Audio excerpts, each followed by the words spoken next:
आप जानते हैं भारतीय जनता पार्टी के प्रचार तंत्र की क्या खासियत है कि प्रधानमंत्री नरेंद्र मोदी का कद तो वो नहीं बढ़ा सकते, अलबत्ता झूठ का सहारा लेकर वो प्रधानमंत्री का कद बढ़ाने का प्रयास करते हैं।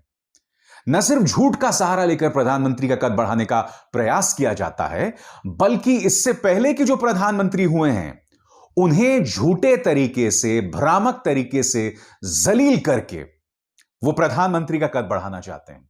अब आप समझेंगे कि भाई मैं क्या बोल रहा हूं, तो आइए बताता हूं दोस्तों।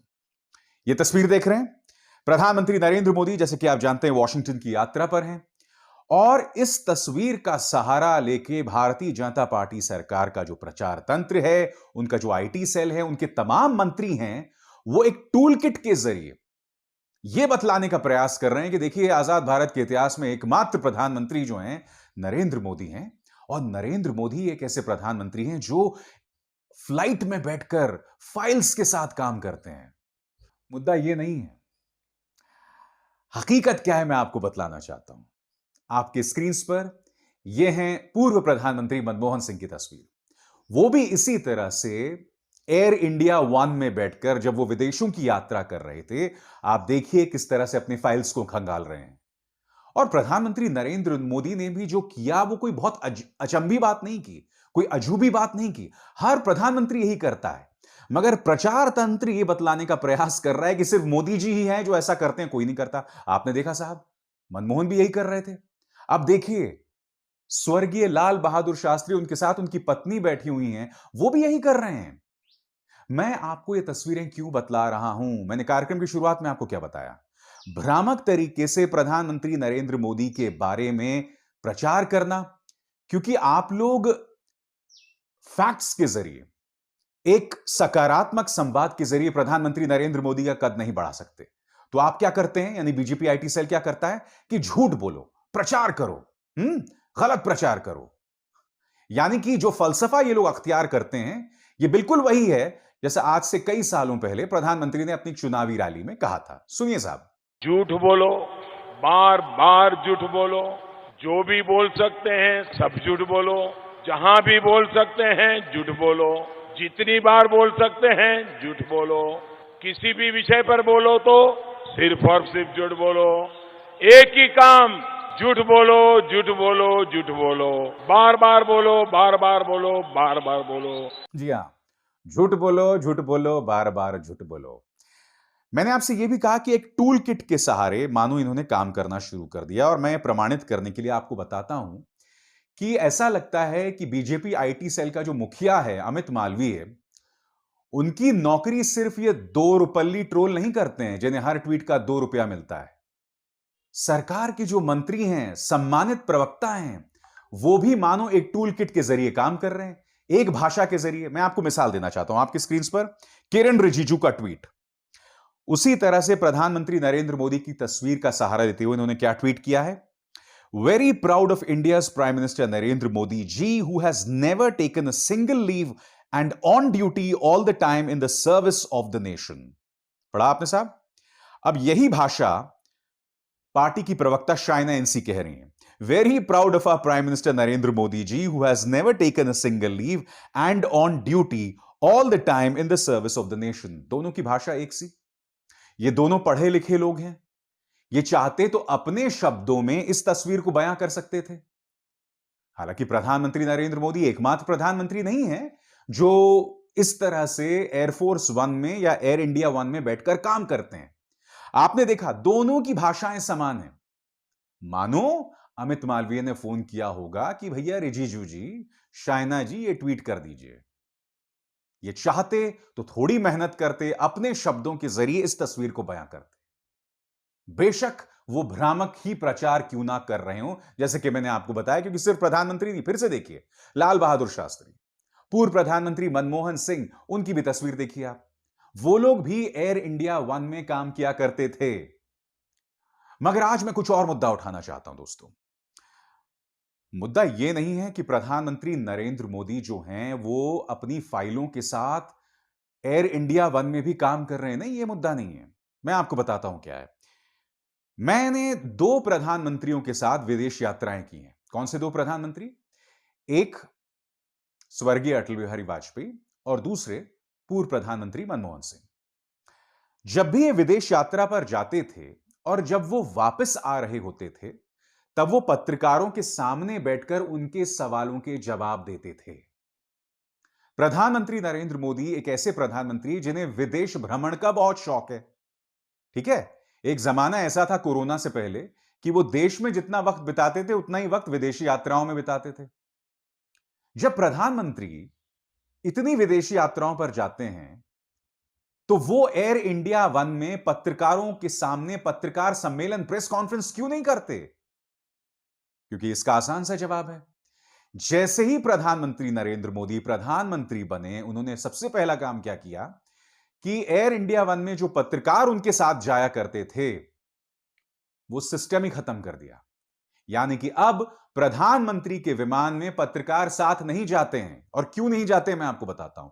वो इसलिए नहीं जाते हैं क्योंकि उसूलतन, सिद्धांततः हर विदेश यात्रा के बाद हर प्रधानमंत्री को प्रेस कॉन्फ्रेंस करनी होती थी, मगर प्रधानमंत्री नरेंद्र मोदी ने उस परंपरा को ही दफन कर दिया, खत्म कर दिया। और फिर इनका प्रचार तंत्र क्या कहता है कि देखिए साहब, प्रधानमंत्री नरेंद्र मोदी ने सरकारी पैसे पर जो पत्रकार ऐश करते थे, विदेश जाते थे, उस सब को खत्म कर दिया। अव्वल दर्जे का झूठा है यह प्रचार तंत्र। क्योंकि प्रधानमंत्रियों के साथ जब भी पत्रकार जाते थे, उनके विमान में सवार होकर वो सिर्फ टिकट का पैसा नहीं देते थे, बाकी वहां रुकना, वहां खाना, वहां भ्रमण करना, वो सारा पैसा उन्हें खुद अपनी जेब से देना होता था। हां, कभी कभी होता था जब विदेश मंत्रालय आपको खास गाड़ियां देता था उन देशों में जहां गाड़ियां अमूमन मिलना मुश्किल होता था, या कभी कभार विदेश मंत्रालय आपको डिनर पे बुला लेता था, जो यहां पर भी होता है। मगर इनको तो वही करना है, झूठ बोलो, बार बार झूठ बोलो। तो कृपया यह प्रचार बंद कीजिए, यह भ्रामक प्रचार बंद कीजिए। अगर आपको प्रधानमंत्री नरेंद्र मोदी का कद ऊपर करना है तो और जरिया है। अब एक और तरीका मैं आपको बताता हूं दोस्तों। मैंने कार्यक्रम की शुरुआत में कहा कि प्रधानमंत्री नरेंद्र मोदी का कद या तो भ्रामक प्रचार के जरिए ऊंचा करने का प्रयास किया जाता है या झूठ बोल के। अब देखिए, इस वक्त मोदी जी वॉशिंगटन में हैं। उनकी यात्रा के बारे में सकारात्मक बातचीत करने के बजाय अब एक नया प्रचार इन्होंने शुरू किया जो पिछले 3 सालों से चला आ रहा है। आपकी स्क्रीन पर यह कोई प्रीति गांधी, ये बीजेपी की कोई महिला नेता हैं, और ये बोल रही हैं अपने ट्वीट में कि देखिए, मनमोहन सिंह अपना बर्थडे केक भी नहीं काट सकते, राहुल गांधी उनके लिए उनका बर्थडे केक काट रहे हैं। अब सोचिए इन्होंने बतौर प्रधानमंत्री कैसे काम किया होगा, क्योंकि उन्हें केक भी नहीं काटने दिया जा रहा। ये वीडियो देखिए दोस्तों, फिर मैं उसकी बात करता हूं।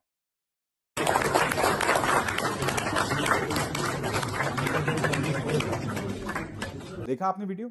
और यही नहीं दोस्तों, पिछले 3 सालों से ये लोग ये झूठा प्रचार कर रहे हैं।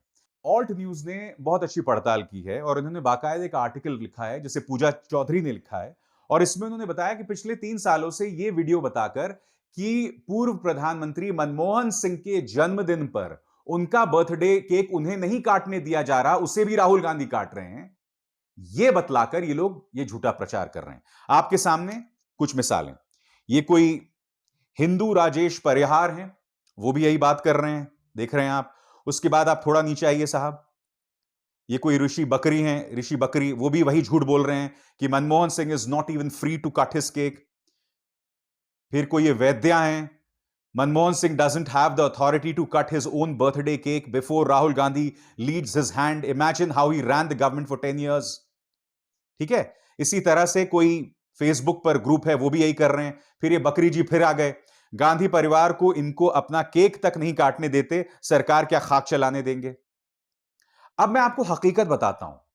दरअसल ये पूर्व प्रधानमंत्री मनमोहन सिंह का जन्मदिन नहीं था, कांग्रेस का स्थापना दिवस था। और स्थापना दिवस था इसलिए इन्होंने मनमोहन सिंह को इज्जत नवाजते हुए राहुल गांधी के साथ काटा, और दोनों ने एक दूसरे का हाथ थाम के, या राहुल गांधी ने उनका हाथ थाम के केक काटा। यह देखिए कांग्रेस का वीडियो आपके स्क्रीन पर। कांग्रेस ने अपने स्थापना दिवस पर यह वीडियो डाला था, मगर इसी वीडियो का सहारा लेकर ये लोग एक झूठा प्रचार कर रहे हैं कि पूर्व प्रधानमंत्री मनमोहन सिंह के पास तो इतनी भी आजादी नहीं थी कि वो अपना केक काट पाते।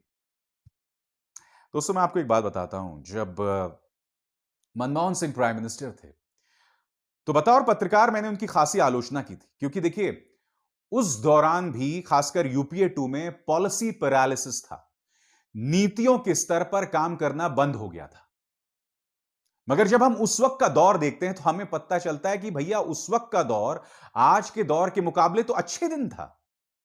और मैं पूरी तरह से इत्तेफाक रखता हूं पूर्व प्रधानमंत्री मनमोहन सिंह से कि इतिहास उन्हें अच्छे से याद रखेगा। क्या कहा था उन्होंने, आप खुद सुनिए। I honestly believe that history will be kinder to me than the contemporary media or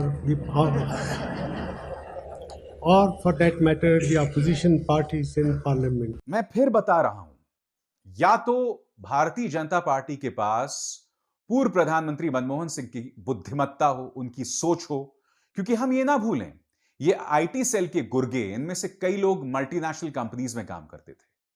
अगर 90 की शुरुआत में स्वर्गीय नरसिम्हा राव और उस वक्त के वित्त मंत्री मनमोहन सिंह ने देश की अर्थव्यवस्था को खोला ना होता, तो देश में एक बहुत ही जबरदस्त आर्थिक संकट आता, जिसके बाद लोगों के पास नौकरियां नहीं होती हैं।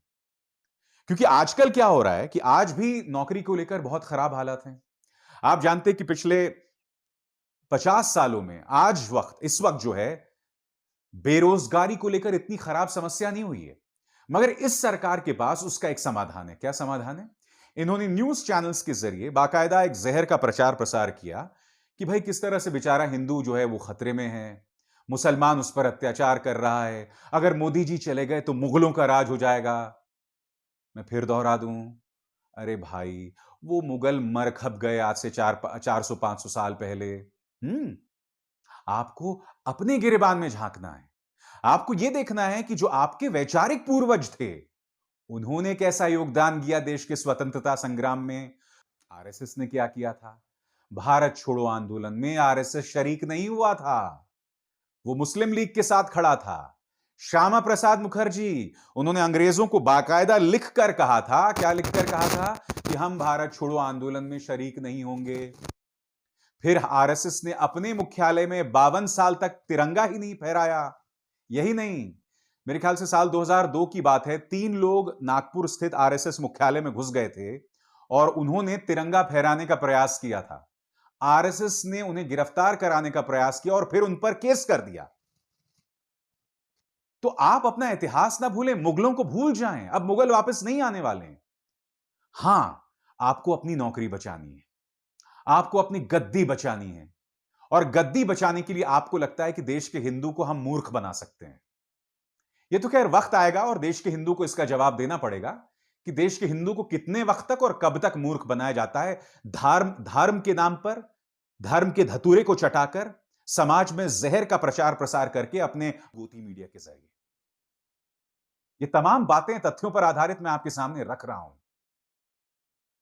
क्योंकि बीजेपी का आईटी सेल जो है, उनका जो प्रचार तंत्र है, जैसे कि मैंने कहा, या तो भ्रामक प्रचार ही करता है, या तो झूठ बोलता है, या फिर जो पूर्व के प्रधानमंत्री हैं उन्हें जलील करके प्रधानमंत्री नरेंद्र मोदी का कद बढ़ाने का प्रयास करता है। यह सरासर गलत है। सुधरिए। हमारे देश का एक इतिहास रहा है कि हम सब एक साथ मिलकर हमने काम किया है। अरे स्वर्गीय अटल बिहारी वाजपेयी ने कहा था कि सरकारें आएंगी जाएंगी, सियासतें खत्म होंगी आएंगी, ये देश रहना चाहिए। उन्होंने तक इस बात का संदेश दिया था कि भाई आप और हम अलग अलग राजनीतिक दल से हो सकते हैं, मगर इसका मतलब यह नहीं कि हम में इस कदर कटुता हो, इस तरह की शत्रुता हो। यह सरकार और उसकी सोच इसी को बढ़ावा देती है। अरे चलिए भूल जाइए, किसी और की नहीं तो वाजपेयी जी की तो इज्जत कीजिए। वाजपेयी जी को तो आप समझते हैं ना, उनकी तो इज्जत कीजिए। खैर, मगर बोल के लब आजाद है तेरे में। हम इसी तरह से आपके सामने मुद्दे उठाते रहेंगे। अभिसार शर्मा को दीजिए इजाजत। नमस्कार।